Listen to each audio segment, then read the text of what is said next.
एक गोष्ट नेहमी लक्षात ठेवा, सिकलसेल मुक्त महाराष्ट्राच्या या मोठ्या ध्येयासाठी आपण सर्वजण खूप महत्त्वाचे आरोग्य दूत आहात. आपली भूमिका खरंच खूप मोलाची आहे. नमस्कार. या विशेष मार्गदर्शनामध्ये आपल्या सगळ्यांचं स्वागत आहे. हे सत्र म्हणजे काय, तर सिकल सेल आजाराबद्दल लोकांशी कसं बोलायचं यासाठीचं एक सोपं साधन. हे आपल्याला एक अधिक प्रभावी आणि आइनफुल कम्युनिकेटर बनायला नक्कीच मदत करेल. चला तर मग थेट सुरुवात करूया. ठीक आहे. तर पहिला आणि सगळ्यात महत्त्वाचा टप्पा, संवादाची सुरुवात. आपण बोलणं कसं सुरू करतो ना, ह्यावरच सगळा पुढचा संवाद अवलंबून असतो. त्यामुळे ही सुरुवात अगदी योग्य व्हायला हवी. हे वाक्य बघा, हे खूप महत्त्वाचं आहे. संवादाची सुरुवात याच वाक्याने करायची आहे. आज आपण सिकल सेल तपासणी केली आहे. ही तपासणी आजार शोधण्यासाठी नाही आहे, तर आपल्या आणि आपल्या पुढच्या पिढीच्या चांगल्या आरोग्यासाठी आहे. हे वाक्य ऐकल्यावर समोरच्या व्यक्तीच्या मनातली भीती पहिल्याच क्षणी कमी होते, कारण यात एक सकारात्मक आणि भविष्याचा विचार आहे. आता आपण या मार्गदर्शकाच्या मुख्य भागाकडे वळूया. विभाग 2, प्रत्येक रिपोर्टनुसार मार्गदर्शन. म्हणजे तपासणीचे जे 3 वेगवेगळे निकाल येऊ शकतात, ते आल्यावर नक्की काय आणि कसं बोलायचं हे आपण आता समजून घेऊया. चला, सगळ्यात आधी सर्वात सामान्य आणि चांगला निकाल बघूया. समजा रिपोर्ट निगेटिव्ह आला असेल तर आपण अगदी स्पष्टपणे आणि आनंदाने सांगायचंय, तुमचा रिपोर्ट नॉर्मल आहे. ही चांगली बातमी तर दिली, पण आपलं काम इथे संपत नाही. यानंतर एक महत्त्वाचा सल्ला द्यायला विसरायचं नाही.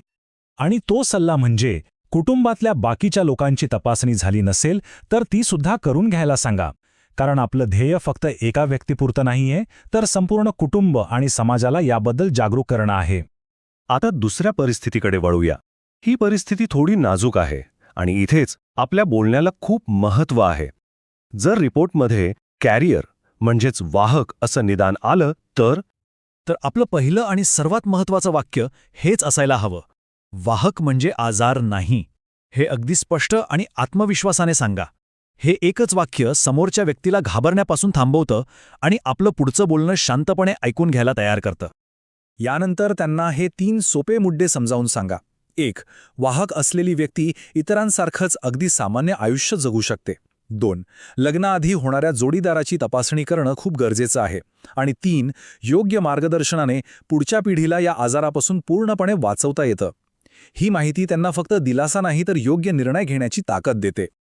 आता आपण तिसऱ्या आणि सर्वात गंभीर परिस्थितीबद्दल बोलूया. जर रिपोर्टमध्ये सिकल सेल डिसीज म्हणजे आजार असल्याचं निदान झालं, तर एक गोष्ट लक्षात ठेवा, आपल्याला भीतीवर नाही तर व्यवस्थापन आणि आशेवर लक्ष केंद्रित करायचं आहे. आपलं पहिलं वाक्य असं असावं जे सत्य स्वीकारेल पण लगेचच एक सकारात्मक संदेश देईल. आपण म्हणायचं, हो, हा आजार आहे, पण चांगली गोष्ट ही आहे की योग्य उपचारांनी तो पूर्णपणे नियंत्रणात ठेवता येतो. यानंतर त्यांना हे मुद्दे समजावून सांगा की आजार नियंत्रणात राहू शकतो. नियमित औषधं आणि तपासण्या खूप महत्त्वाच्या आहेत. योग्य काळजी घेतली तर शिक्षण, नोकरी आणि एक चांगलं आयुष्य जगता येतं. आणि सर्वात महत्त्वाचं म्हणजे हा विषय लपवण्यासारखा नाही, उलट समजून घेऊन योग्य निर्णय घेण्यासारखा आहे. छान. आता आपण वळूया तिसऱ्या विभागाकडे, तुमचा संवाद दिशादर्शक. हे म्हणजे काय, तर काही सोपे नियम जे कोणत्याही परिस्थितीत आपल्याला योग्य दिशा दाखवतील. चला, या तत्वांवर एक नजर टाकूया. नेहमी शांतपणे आणि आदराने बोला. वाहक म्हणजे आजार नाही हे पुन्हा पुन्हा स्पष्टपणे सांगा. दुसरीकडे कुटुंबाला अजिबात घाबरवू नका. हा आजार पिढ्यानपिढ्या चालतो, कधीच संपत नाही असं निराशाजनक काहीही बोलू नका. लग्न किंवा मुलांबद्दल नकारात्मक बोलणं टाळा, कारण आपलं काम माहिती देणं आहे, त्यांचे निर्णय घेणं नाही. आता पुढचा विभाग, चौथा, सामान्य प्रश्नांची उत्तरं. संवाद साधताना आपल्याला अनेक प्रश्न विचारले जाणारच आहेत, पण काळजी करू नका.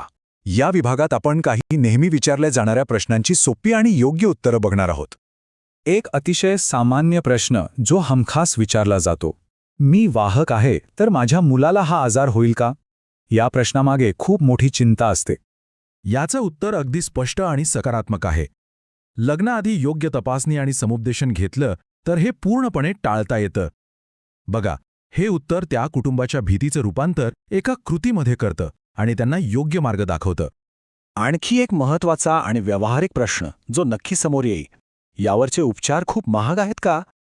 आणि यावरचं उत्तर खूप दिलासा देणारं आहे. शासकीय आरोग्य केंद्रांमध्ये याचे उपचार मोफत किंवा अगदी सवलतीच्या दरात उपलब्ध आहेत. ही माहिती उपचारासाठी पुढे येण्यातला एक मोठा अडथळाच दूर करते. आणि आता आपण शेवटच्या 5व्या विभागाकडे आलो आहोत.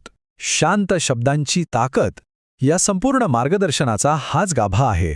आपल्या बोलण्याचा आणि वागण्याचा किती मोठा परिणाम होऊ शकतो हे नेहमी लक्षात ठेवणं. हा मंत्र नेहमी आपल्या मनात ठेवा. माझ्या एका शांत वाक्यामुळे एखादं कुटुंब घाबरण्यापासून वाचेल आणि योग्य निर्णय घेऊ शकेल. हा एक खूप शक्तिशाली विचार आहे. कोणाशीही बोलायला जाण्यापूर्वी स्वतःला याची आठवण करून द्या. आपलं एक वाक्य खरंच आयुष्य बदलू शकतं. तर मग हे सगळं ज्ञान आणि आत्मविश्वास घेऊन सांगा, आपण आज कोणाचं आयुष्य बदलणार आहोत? या महत्त्वाच्या कार्यासाठी आपल्या सर्वांना खूप खूप शुभेच्छा. सार्वजनिक आरोग्य विभाग, महाराष्ट्र शासन.